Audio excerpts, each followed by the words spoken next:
Kino fenomeną pasauliui pristatė iliuzionistas. 1896 metais Paryžiuje vykusiame pasirodyme judančio vaizdo demonstravimas buvo magiškos paslapties dalis. Žoržas Méliès 1896 metais to laikmečio žmonėms dovanojo tai, ko niekas nei sapnavo, nei galėjo įsivaizduoti. Kinas vystėsi itin sparčiai, filmų trukmės ilgėjo, idėjos peržengė paprasto gyvenimo atvaizdavimo ribas. Į Lietuvą kinas atkeliavo vos tik buvo sukurtas. 1896 metais Liepos 28 dieną Vilniaus botanikos sodo koncertų salėje įvyko Jungtinių valstijų išradėjo ir kino pionieriaus Tomo Edisono gyvosios fotografijos seansas. Kukli buvo ta lietuviško kino pradžia, jeigu grįšime į dar tos ant pirmosios nepriklausomybės laikus, 1930-31 metus, kai buvo pabandyta sukurti pirmosius lietuviškus filmus. Tai buvo ir Lietuvos kareivėlis, ir Sužieduotinis per prievartą, ir Jonelis ir Onytė. Įsirašė į šią plejadą ir Ušinsko animacijos bandymai, ir jo garsusis Storulio sapnas, ir jo laimėjimai animacijos srityje. Tačiau tai iš esmės nebuvo profesionalus kinas, tai buvo kuklus bandymai kažką padaryti. O po to atėjo okupacija. 40 metai įkuriama Lietuvos kino studija, tiesiogiai valdoma iš Maskvos, visi archyvai tiesiogiai valdomi iš centrinio KGB ir turbūt kaip ir aiškiai apibrėžiamos funkcijos šito ideologinio fronto, kurio vadinamas buvo kinas nuo pat jo atsiradimo, dar Lenino laikų, kad tai yra iš visų menų svarbiausias tarybų valdžiai kinas. Ir pagal tai buvo formuluojami reikalavimai, pagal tai buvo ruošiami ir siunčiami specialistai. Ir tas pirmasis pookupacinis dešimtmetis ir buvo garsus tuo, kad toj Lietuvos kino studijoje tuometiniai kūrė atvažiavusieji režisieriai. Tai Švaiberis, Feinzimmeris, Nagornas ir kiti, kurie geriausiu atveju galėjo prisidėti lietuvių koks nors rašytojas, bandyti parašyti scenarijų.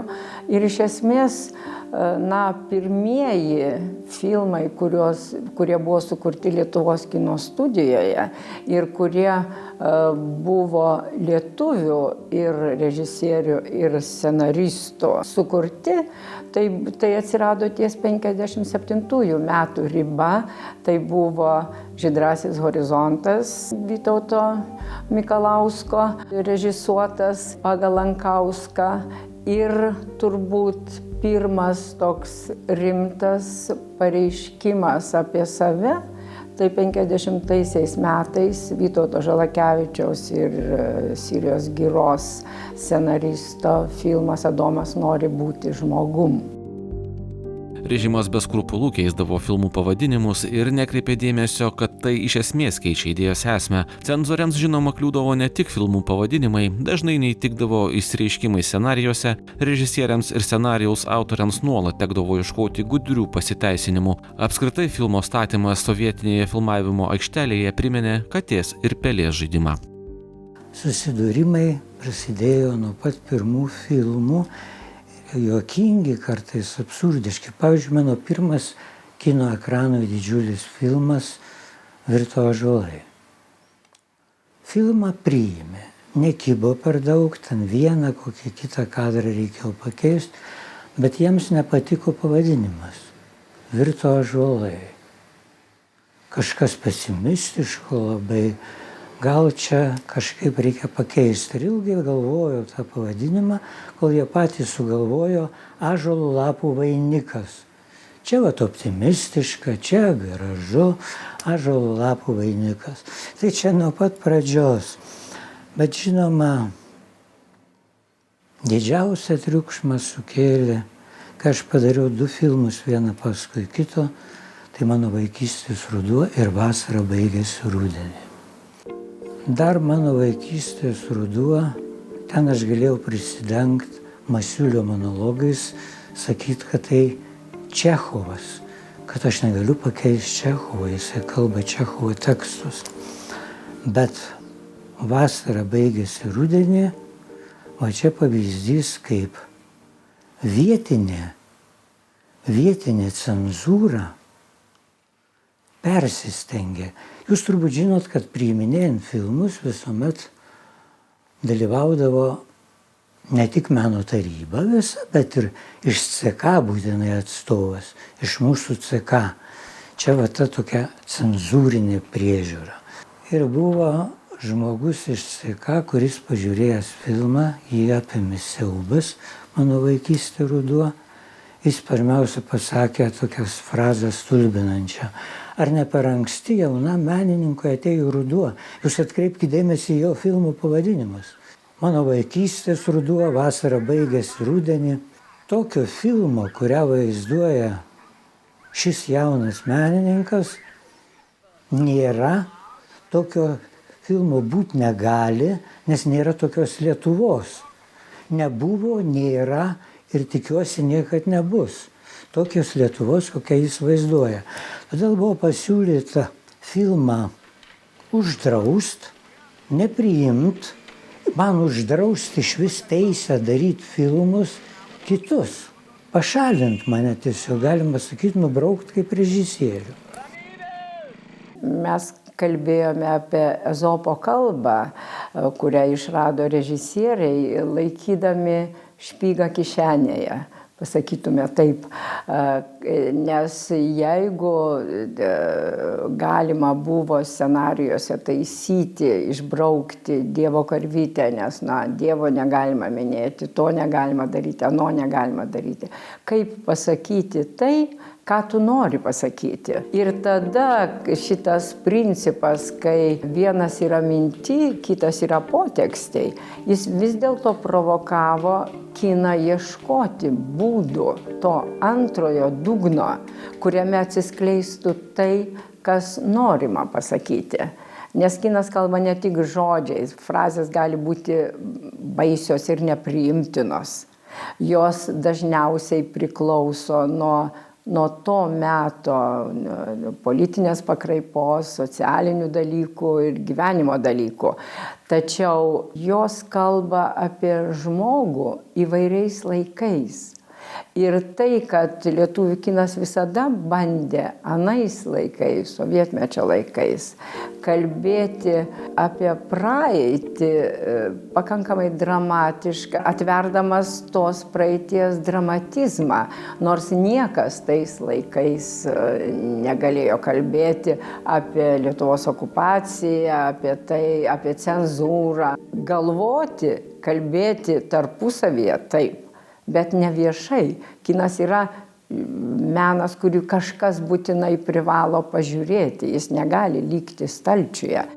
Režisierius Gytis Lukša savo kailiu patyrė propagandinio režimo galią. Režisieriaus tonas ir idėjos sovietiniai sistemai tiesiog netiko, nes kūryba nebuvo suprasta, o tai, kas buvo nesuprasta, kėlė grėsmę. Iš sovietinio režimo pančių Lukšas painiojosi ilgai. Kurti toliau buvo leista tik po kino autoriteto Vytauto Žalakevičiaus įsikišimo. Bet absurdo teatras tęsėsi. Vietos cenzoriai filmą Mano vaikystės ruduo visomis įmanomomis priemonėmis siekė sužlugdyti, tačiau Maskvai filmo turinys nė kiek neužkliuvo. Buvo žinoma ilga tyla.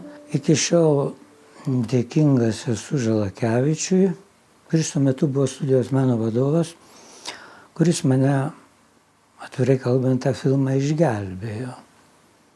Jis tylėdamas išklausė visus tokius ten ir kitų pasisakymus ir pasakė niekam nesuprantamą frazę. Kaip fortepijonas sugrodo. Ką ten kelis kart perklausė?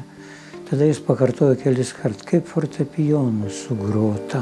Filmą, žinoma, šiaip taip į Maskvą nugabenom, nors oficialūs Lietuvos kino studijos valdžios atstovai ne vienas nevažiavo, jie to filmo vis tiek nepriėmė, Žalakevičius irgi nevažiavo, o Maskvoje, žinot, juokinga. O tie cenzūros ir tie ideologiniai paradoksai. Tiesa, aš dar nepasakiau, kas labiausiai įsiutino tą CK atstovą. Ten pas mane Masiulis ir Masalskis sėdėdami ant griovio kranto, dainuoja 82 metais. Dainuoja dainą, kurią dainuodavo į Sibirą vežami tremtiniai. Dienos pilkos, nebūtume atėję čia, kur slenka dienos pilkos, taip slenka dienos vasaros, pražydę gėlės vysta, mes tyliai šluostom aš. Jei ne tos žalios vasaros, ne mėlynos uosilkos, nebūtume atėję čia, kur slenka dienos pilkos. Maskvoje ta daina nieko nereiškia. Jie nežino tos dainos, todėl jinai neužkliuvo.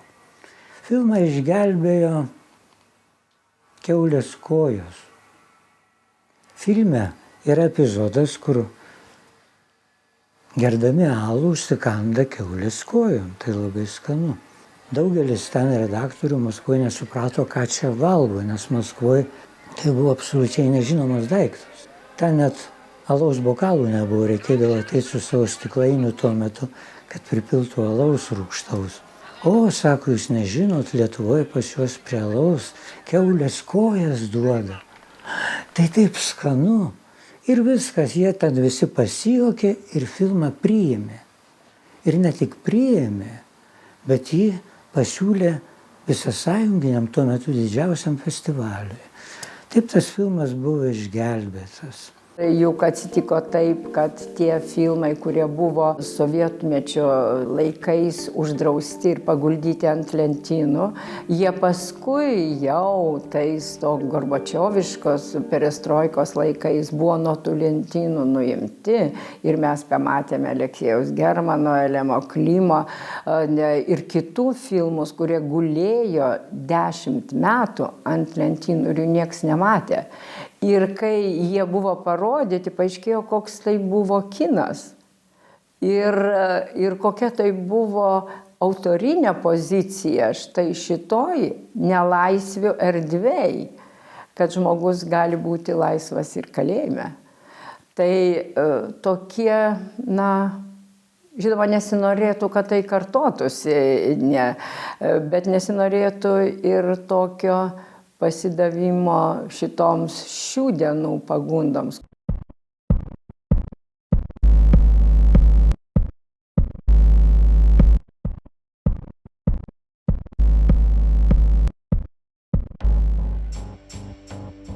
Režisierius Lukšas į sistemą nekreipė dėmesio ir kūrė toliau. Reakcijos ilgai laukti nereikėjo. Kūrėjas galiausiai atsidūrė Vilniaus KGB rūmuose, kur sulaukė grasinimų ir perspėjimų, kad kino daugiau nebekurs. Vis tik Lukšas sąžinės nepardavė, ėmėsi ekranizuoti pasakas, tačiau per karjerą nesutiko susukti nė vienos propagandinės juostos.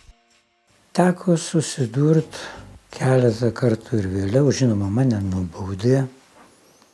Man keletą metų nedavė darbo. Mane įsikvietė į tą didelį baltą rūmą, kuris yra Lukiškių aikštė.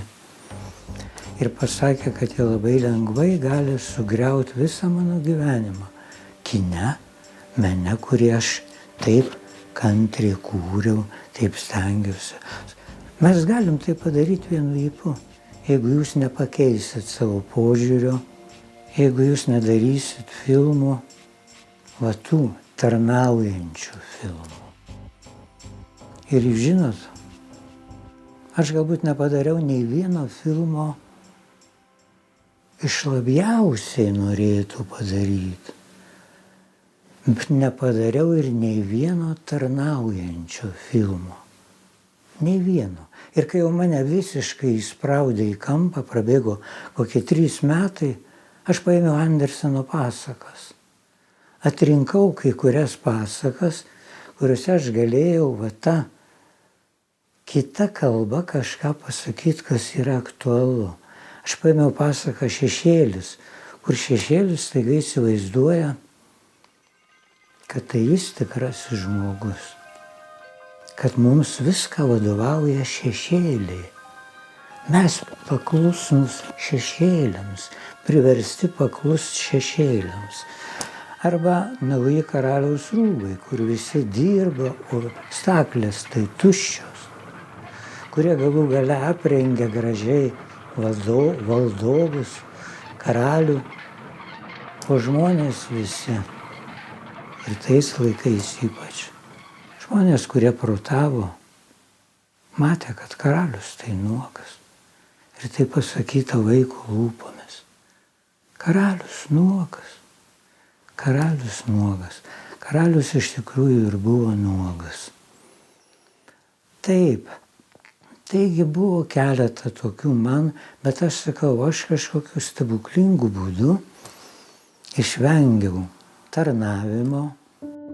Kinas sovietinėje propagandos sistemoje turėjo ypatingą vietą. Režisieriai neslepia, kad jie buvo vadinami propagandos elitu. Toks statusas neatsitiktinis. Kinas ir dabar žiūrovui sužadina įvairiausias emocijas ir gali daryti įtaką. Galima tik įsivaizduoti, kaip režimo veikėjai trindavo rankomis, kai į kinų sales atkeliaudavo tokios juostos kaip Vytauto Žalakevičiaus Niekas nenorėjo mirti ir panašios. Liaudis lengvai tikėdavo, kad okupantas čia tik prižiūri tvarką, tačiau ginkdie Marijos žemėje nevykdo jokių represijų. Lukšas visada stovėjo tiesia nugara. Į komunistų partiją taip pat nestojo, nors tą daryti verčiamas buvo. Staiga vienu metu kažkam šovė į galvą, kad kinas, kadangi tai yra labai ideologinė svarbus menas, visi vaidybinių, ypač filmų režisieriai, turi būti partijos nariai. Ir pradėjo man visą laiką kaišio tą partinę anketą, kada ją užpildysim. Ir aš turėjau kažkokio tai įžūlumo pasakyti, niekada. Mane vėl tampyt. Ir taip išėjo, kad iš visų kino režisierių lietuvų kine, sovietiniam kine, tik 2 nebuvo partijos nariai, visi kiti buvo partiniai. Tai Raimundas Vabalas ir Gytis Lukšas. Vabala, dėl to, kad jis gimęs Paryžiuje, jo kažkaip netitiko ten kažkokių tų standartų. O aš išdrįsau pasakyti, ne, dar keletą kartų pasiūlė, o paskiau kažkokiu būdu stebėtinai paliko mane ramybė. Paliko ramybė, ne per daugiausia aš tų filmų padariau, kaip jau sakiau, aš nuolat siūliau, tie vis neįtikdavo, aš bandydavau įsisukti, kaip Tom Anderseno pasakom. O paskiau po truputį lengvėjo tie varžtai, atsileido, lengvėjo ta cenzūra, ta propaganda, ji liko, bet ji tapo kitokia, ji tapo atsargesnė, netokia tiesmuka, taip ir išgyvenau. Sovietmečiu apie saviraišką negalėjo būti nė kalbos, tačiau menininkai sovietinės propagandos aparate ieškodavo spragų ir rasdavo. Režisieriai nutuokdavo, kurios vietos režimui neįtiks, tačiau rasdavo būdų, kaip cenzūros išvengti. Svarbu buvo ne tik, ką aktorius sako, tačiau ir tai, kaip jis atrodo. Dar viena propagandinio kino scena – konkursai. Čia apdovanojimus laukdavo toli gražu ne geriausios juostos. Bet aš rizikuoju, aš žinau, jeigu šito net ir neliks filme, nieko baisaus neatsitiks. Taigi aš Masiulį filme Vasara baigėsi rudenį, tokiam matyme sūnaus šmėkštelėjusiame. Aš jį aprengiau kalinio, sovietinio kalinio, Sibire rūbais. Aš žinau, kad niekas neleis man tų kalinio rūbų. Ir žinoma, Maskvoje vienintelį, šitą, čia gal, išėmykit šitą. Išėmiau aš tos kalinio rūbus, nors ten ir taip viskas aišku. Tai taip pat vieną kitą kartą kažkokios buvo replikos Šešėlyje ir Naujuose karaliaus rūbuose, kurias irgi išėmiau. Bet šiaip dariau tai minimaliai. Stengiausi apginti. Bet sakau, mane ir baudė už tai. Aš užsispyręs, aš toks šiaip atrodytų tylus, ramus. Bet pavyzdžiui, kai filmą Vasara baigėsi rudenį pasiūlė festivaliui ir jis gavo ten prizą už geriausią aktorių ansamblį, bet jis turėjo gauti kitą prizą. Apie tai man pasakė Viačeslavas Tichonovas, garsus rusų aktorius, žiūri narys. Jis atėjo pas mane, ką ir sakyti, visiškai girtas ir pasakė, bjaurybės mes išdavėm tave. Mes 2 kartus balsavom, nes ten vėl prikibo filme. Reikalavo išmest dar jau gatamam festivaliniam filme, kad jo negalima rodyti dėl tokių ir tokių scenų. Bet jūsgi nieko neišmetat, jūsgi neišmesit. Ir todėl jie iš naujo perbalsavo ir paskyrė kitam filmui pagrindinį prizą. Šitas filmas turėjo gauti pagrindinį prizą. Šitą sužinojau iš Tichanovo. Lietuvai atgavus nepriklausomybę kinas laisvės gūsio dar turėjo šiek tiek palaukti. Nors santvarka griuvo, tačiau sovietinio rūbo kino prievaizdai nusimesti neskubėjo. Lietuvos kultūros ir meno taryba gyvuoja iki šiol. Oficialiai jos funkcija skamba taip. Taryba yra patariamojo balso teisę turinti kultūros ministerijos ekspertų grupė, analizuojanti, vertinanti ir padedanti kultūros ministrui formuoti kultūros politiką. Akivaizdu, kad būtent nuo šios tarybos narių požiūrio ir dabar daug kas priklauso. Tačiau faktas yra tai, kad sovietmečio tvaikas iš šios institucijos menių jau išsisklaidė. Pasakyt, kad absoliučiai tu galėjai, kas tau šauna į galvą daryti, visuomet vis tiek išliko meno tarybos, išliko meno vadovai, išliko skirtingi požiūriai į daugybę dalykų, bet aš galėjau padaryti filmus, kurie man buvo brangus, tokie kaip Vakar ir visados, apie mūsų kultūros šaknis padaryti filmą, apie mūsų senasias apeigas, papročius. O Maskvoje prie to filmo kybo, jo nerodė kelis metus. Įsigandę truputį nerodė čia ir Lietuvoje, bet paskiau parodė tą filmą. Aš galėjau padaryti filmą Mėnulio Lietuva, kur pabandyti truputį ironiškai pavaizduoti pokario klasių kovą. Ne visiems tai patiko, aš suprantu. Bet tokia buvo intonacija, tokia buvo Sauliaus Šaltenio apysaka, Duokiškio baladės, pagal kurią mudu su Saulium sumanėm tą filmą. Ir aš nenorėjau keisti tos intonacijos. Ir liko gerai, truputį pamontuota, pakeista, bet ta intonacija buvo išsaugota. Taigi, žinoma, požiūriai skirtingi liko, supratimas kino kaip meno skirtingas liko.